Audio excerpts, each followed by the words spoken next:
Bienvenidos en esta oportunidad al tema argumentos de main. Para trabajar con argumentos de main nos vamos a basar en lo que estuvimos viendo ya de vectores y dentro de lo que es vectores, lo que son los strings. Como verán, lo que venimos hablando siempre, cada uno de los temas se va apoyando en todos los anteriores. Habíamos hablado que teníamos distintos tipos de variables, entre ellas una variable que podía almacenar números enteros de un byte, que se denominaban chars. Después vimos que podíamos agrupar en una estructura muchas variables del mismo tipo, entonces podíamos generar un vector o un array o una matriz de una dimensión en la cual sus elementos eran diferentes variables del tipo char. Y después vimos que si a ese vector lo finalizábamos con un /0, a ese vector en particular lo íbamos a poder utilizar como si fuera una cadena de texto. Si bien el lenguaje no soporta un tipo de variable alfanumérica, podemos crear la ilusión de que manejamos texto utilizando los strings, que de nuevo no es algo propio del lenguaje, pero sí a partir de las diferentes funciones que podemos ir desarrollando podemos generar esa ilusión. Hoy vamos a avanzar un pasito más. Aprovechando el conocimiento que tenemos de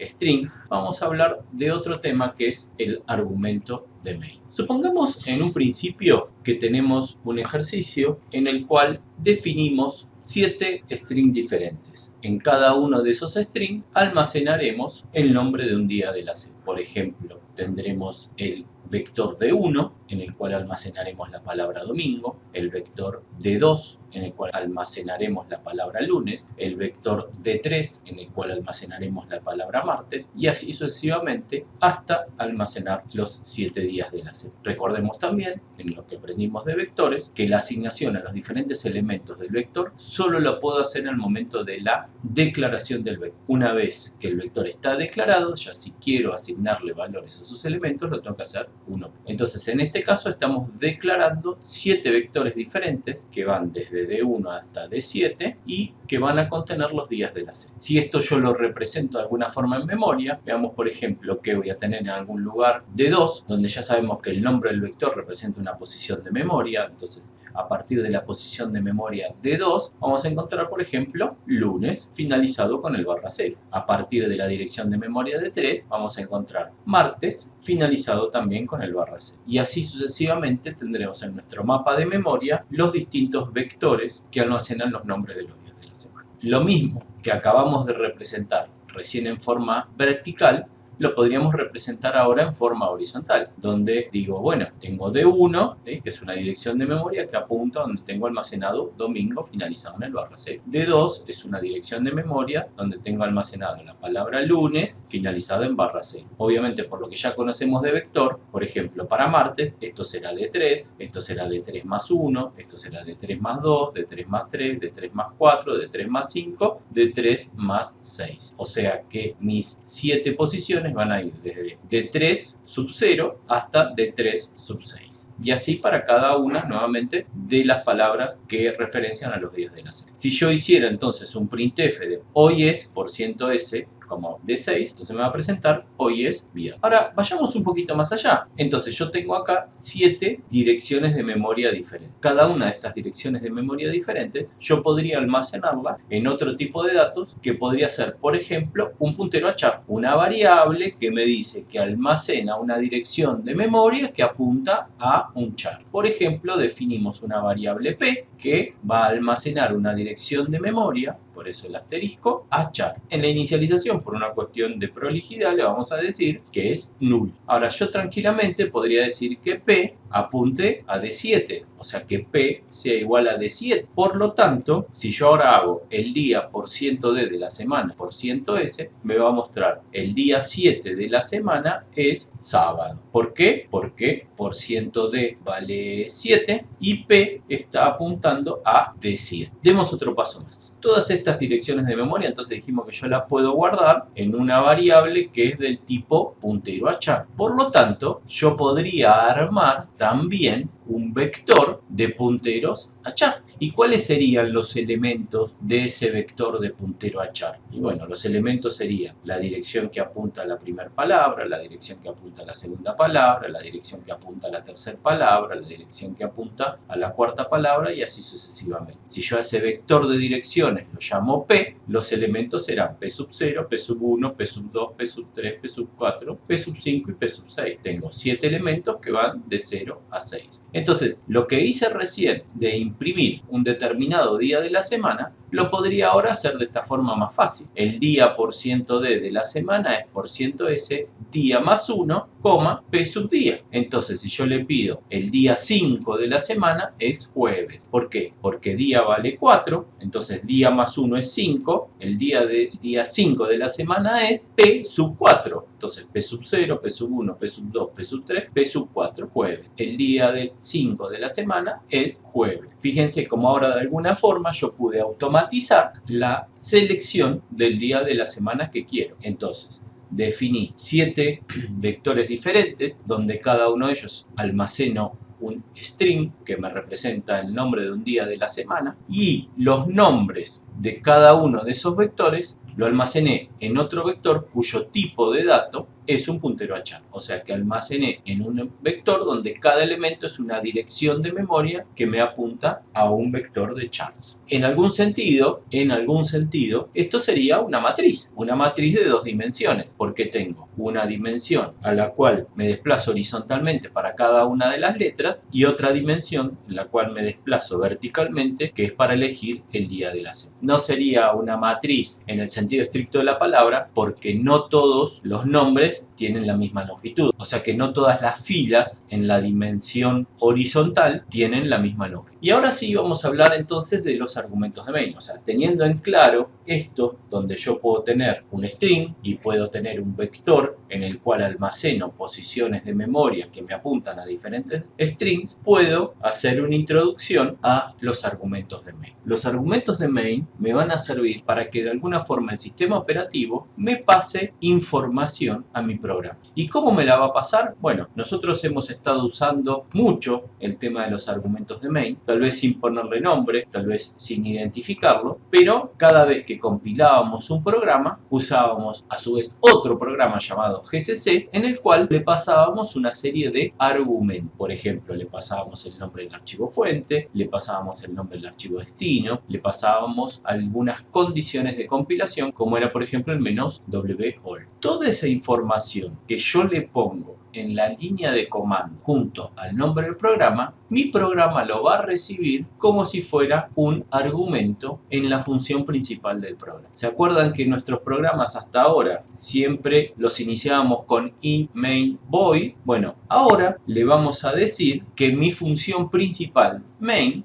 va a poder recibir argumentos. ¿Y cuáles van a ser esos argumentos que va a recibir? Bueno, van a ser los argumentos que yo puse en la línea de comando al lado del nombre del programa. Eso es lo que va a recibir como parámetro mi función main. Supongamos entonces ahora que nuevamente yo tengo los días de la semana. Cada nombre del día de la semana es un string determinado apuntado por una dirección de memoria. De 1, de 2, de 3, de 4, de 5, de 6. Bueno, entonces vamos a hacer que estos nombres de los días de la semana yo se los pueda pasar como argumento a mi función principal main. ¿Cómo lo voy a hacer? Bueno, dijimos que main va a recibir como argumento todo lo que yo ponga en la línea de comando. Entonces, cuando ejecute mi programa que se llama prog, le voy a poner como argumento los días de la semana. Domingo, lunes, martes, miércoles, jueves, viernes y sábado. ¿Cómo va a recibir esa información mi función main? De la misma manera que lo hacíamos cuando queríamos armar nuestro vector de direcciones que apuntan a cada uno de los. ¿Se acuerdan que teníamos el vector con D1 que apuntaba a domingo, otro elemento que tenía D2 y apuntaba a lunes, otro elemento que tenía D3 y apuntaba a martes y así sucesivamente? Entonces,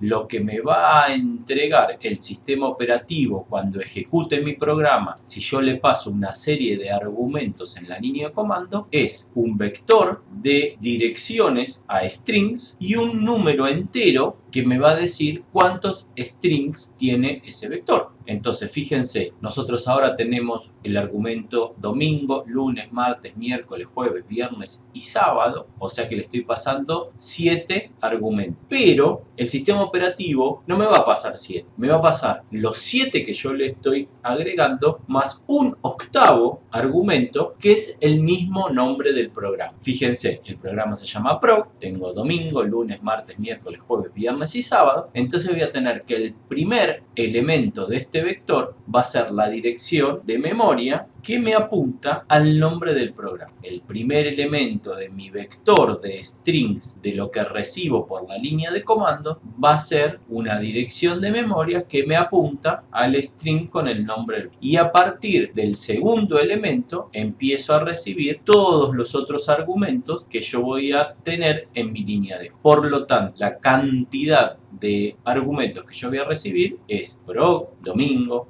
lunes, martes, miércoles, jueves, viernes, sábado. Voy a recibir 8 argumentos, los 7 días de la semana más el nombre del programa. Como ya sabemos, en el trabajo con vectores, cada uno de los elementos de mi vector entonces será P0, P1, P2, P3, P4, P5, P6 y P7, donde P0 referencia el nombre del programa y de P1 a P7 los strings que recibo como argumentos en mi línea de. Como verán, a los argumentos que recibe la función main le puedo poner el nombre que quiera, ¿sí? Lo importante es que defina bien los tipos. Recién vimos que la cantidad de elementos que recibo lo llamé cuánto y el vector de direcciones lo llamé P. Bueno, acá vamos a ver una definición que suele ser la más convencional.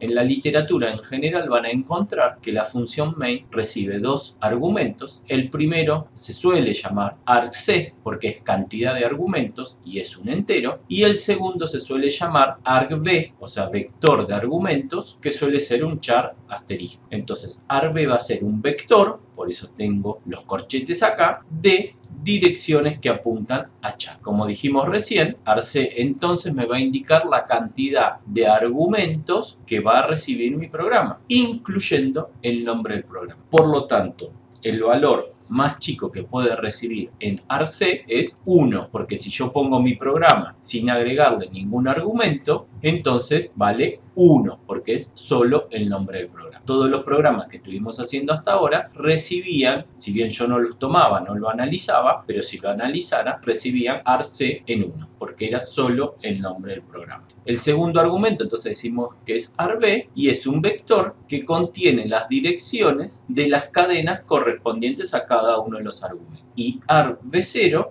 va a apuntar al nombre del programa, porque siempre lo primero que recibe es el nombre del programa. Como dato adicional, les comento que el sistema operativo separa los argumentos por los espacios. O sea que si yo pongo una palabra, espacio, otra palabra, espacio, otra palabra, el espacio me dice que tengo 3 argumentos, porque puse palabra, espacio, palabra, espacio, palabra. Si yo quiero pasar un argumento que tenga un espacio adentro, lo que tengo que hacer es a ese argumento iniciarlo con comillas, poner el texto que quiero poner, por ejemplo, incluyendo los espacios, y cerrando el fin del texto con comillas. De esa forma, el sistema operativo va a interpretar todo lo que esté entre comillas como un solo argumento. Sepamos también que a pesar de ser menos utilizado, pero eventualmente lo voy a tener disponible, en realidad mi función main va a recibir 3 argumentos. Recién dijimos que voy a recibir un primer valor, que es la cantidad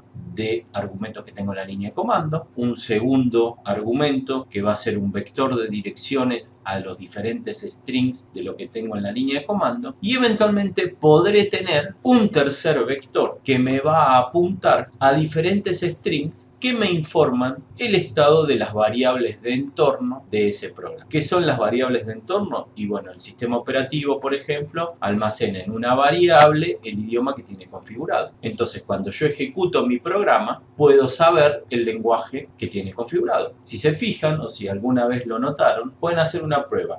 Seguramente tienen su Linux configurado en español, y si abren el Kate o abren el Nano, les van a aparecer los comandos en español español. Cambien el lenguaje del sistema operativo, pásenlo a inglés y van a ver que cuando abran el Kate o cuando abran el Nano, van a darse cuenta que ahí ahora los comandos están en inglés. ¿Cómo hace eso? Bueno, porque el programa busca la variable de entorno que le dice el lenguaje en el que está configurado el Linux y configura los comandos en el idioma en que está configurado el Linux. Entonces, si yo quisiera desde mi programa poder evaluar ese tipo de configuraciones, lo puedo hacer con un tercer vector que normalmente se le llama environment p, o sea, parámetros de entorno, pero podría ponerle yo el nombre que quiera, como dijimos recién, pero en la bibliografía lo van a encontrar normalmente como enp, que me va a generar un vector donde cada entrada de ese vector es una dirección de memoria que apunta a un string que tiene un parámetro determinado. Habrá en ese vector una dirección de memoria que apunte en string que empieza con lang. Lang es la variable del sistema que me dice el lenguaje que tiene configurado. Vamos a dar una vueltita más. Y esto porque también lo pueden encontrar de esta forma y estaría bueno que no se asusten cuando lo vean. Fíjense, si yo tengo un vector de chars, lo puedo expresar como char cadena corchete, corchete. Pero sabemos entonces que cadena, al ser un vector, es una dirección de memoria. Por lo tanto, debido a la equivalencia entre puntero vector, mi definición de char cadena corchete, corchete, yo también la puedo definir como char asterisco cadena, porque cadena es una dirección de memoria. Entonces, cadena es un tipo de variable que contiene una dirección que apunta a diferentes chars. Fíjense que esta definición es equivalente a esta definición que tengo. Entonces ahora viene mi pregunta. Si yo tengo una definición que me dice char asterisco lista cadena corchete corchete, significa que lista cadena es un vector, por estos corchetes, que almacena direcciones de memoria a char.